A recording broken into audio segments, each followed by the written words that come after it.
Danny, the past two matches haven't been the best passing. I mean, how is that a more reflection of who you played than what your team is doing?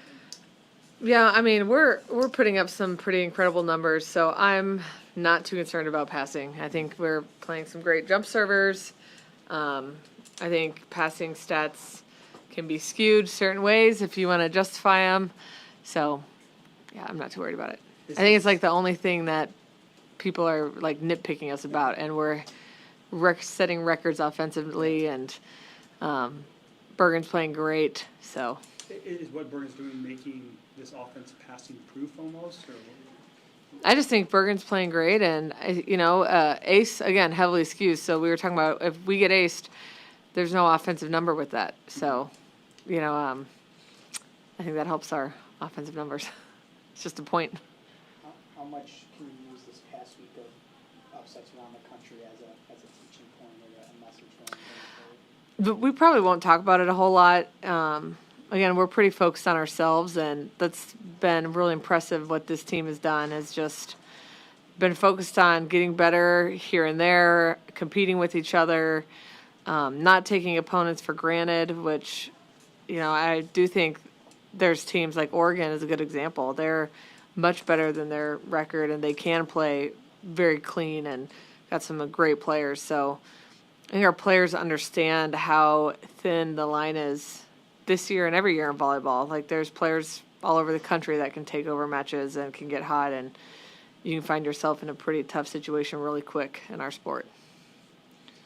Hitting over 300 in all these matches lately, is that still impressive to you, or is that what you should expect with the talent on the team and the experience on the team? No, I think it's still really impressive. No matter who you are, that's hard to do sometimes on an open net, and the fact that we've been able to do it consistently, should give us a ton of confidence. But yeah, with the talent on this team, the way Bergen's playing, and the way we can, get everybody involved and run such a balanced offense, we should expect to hit for a high number. But over 300 is really good this many consecutive matches.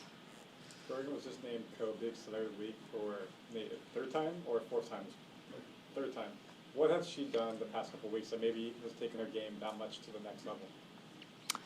I don't really know if she's done much different.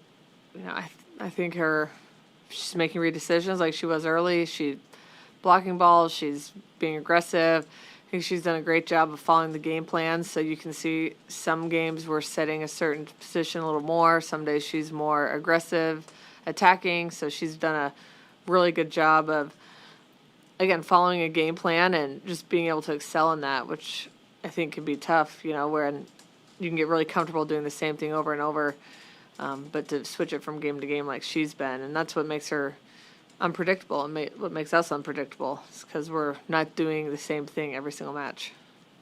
Andy kind of gave you some pretty high remarks about kind of re-emphasizing to smell the roses and just celebrate tough wins in the Big Ten, not just looking at it from an undefeated standpoint.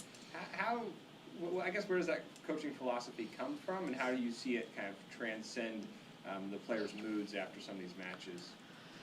Well, it's really tough to win no matter what level, what sport, and we never want to lose sight of that, and that's something that I've always been a firm believer in. I also am a firm believer, like, we're spend a lot of our time together and a lot of our time with our sport, and if we can't enjoy it and celebrate little things, then we're going to drive ourselves crazy, and that's when burnout comes in, and when in December you're relieved the season's over. And I don't want our players to walk out of here ever being relieved. I want them to feel like they can't wait to be back. So it's just continue to remind them that, and of course we're looking at film and talking to our positions about what we need to do better and how we can get 1 point better, but again, celebrating when we're doing those things, and also letting them have some ownership in what we're doing day to day, I think, is really important. I believe that this is the deepest you've gone in your coach career in the season, staying undefeated. No. It's not? No. We were undefeated until the Final Four. That's all right. Bad research. What do you know about Illinois and Minnesota? I thought Illinois was off to a great start. They actually have a setter that I played against for 2 years who was at Florida State, who I'd kind of define as a baller. She does everything. She's a little bit small, but she's a great setter, great defender, just a great server. They also, have an outside who's playing great. And then Chris and Jen were obviously here with me as assistants, so I think it's always fun to play against people you respect and enjoy. And then Minnesota, obviously the injury, that's what their kind of story was, the injury bug early on, but they're finding ways to win and stay in the top 25 and have one of the best outsides in the entire country, a really good young setter. So I do think they're going to be a challenging team to play, especially on the road. Everybody knows it's hard to play at the PAV. What do you remember about Chris when you were assistants here, kind of working together? Him and Jen are really fun people, and I think they have a way to bring out the best in their players. So, I just enjoy. I think he's like a little bit like myself, like gonna enjoy the little things and not take for granted how hard it is to win. And I think he's just does a really good job game planning. So I'm sure he'll have a good scout on us. Couple more. Coach, there seems to be games, volleyball matches on just more channels, more options. What does that mean for the sport and women's sports, just sort of the proliferation of volleyball on Yeah, it's huge. That wasn't too long ago we were begging for this as a coaching group and trying to set up meetings with ESPN and all these big networks of what do we have to do to get on more. And now there's almost like arguments over who has rights to this game and who doesn't. So that, again, huge for our sport, and the fact that it can be on multiple networks all over the country. It's just going to continue to grow, and the viewership continues to go up every single year and every single big match.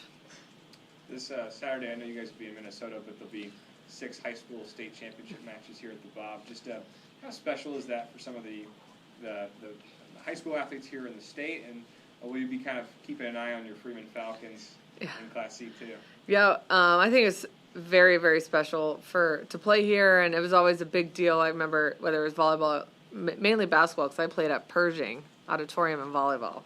But it was like a huge deal to make it to Devaney to play in the state championship for basketball. So now that the volleyball gets to do it, it is really special and exciting, and town's shut down, and it's a big deal. So we'll be keeping an eye on all the classes for sure.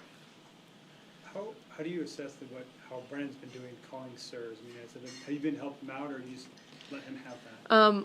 Pretty much let him do it, but I know him and Jalen will game plan and then share with Kelly and I, so we all have some input, or we might change things in match, like, hey, I want to see this here or that, but pretty much let him do it, and I think he's been doing a great job. And we don't have a ton of aces, but I do feel like our serving has continued to improve week to week and get teams out of system, which is the goal. Who made you want to assign that responsibility to him?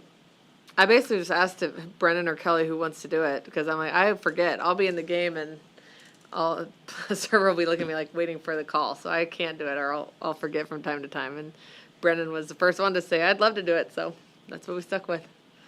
Bergen's been getting a lot of praise. I guess like if fans want to kind of lock in and study her, see what she's doing in the well, set just specifically to setting, what would you tell them to watch to see what she's doing? Yeah, I think one of the best things she does right now is just her footwork. She's always in a position to set anywhere, and she's just super, super efficient with her movement. I think that's very underrated talent. She makes things like average passes look like good passes. I also think just her complete game, it's really important as a setter you're out there for 6 rotations, you have to be a leader, so you got to do everything well. It's hard when you have somebody out there that can't block or can't dig and is only a setter. You want them to take ownership of their whole game. So footwork and total package. Is there a position she's setting better, a set that she's setting better than when you got here? Not really. I think she's just being really aggressive with everything. Like she'll keep setting the middle no matter where she's at. If somebody's having an off night, she'll continue to find ways to make them great and get them a kill. So I just think she's setting everything pretty well. All right, thanks everyone. Thank you.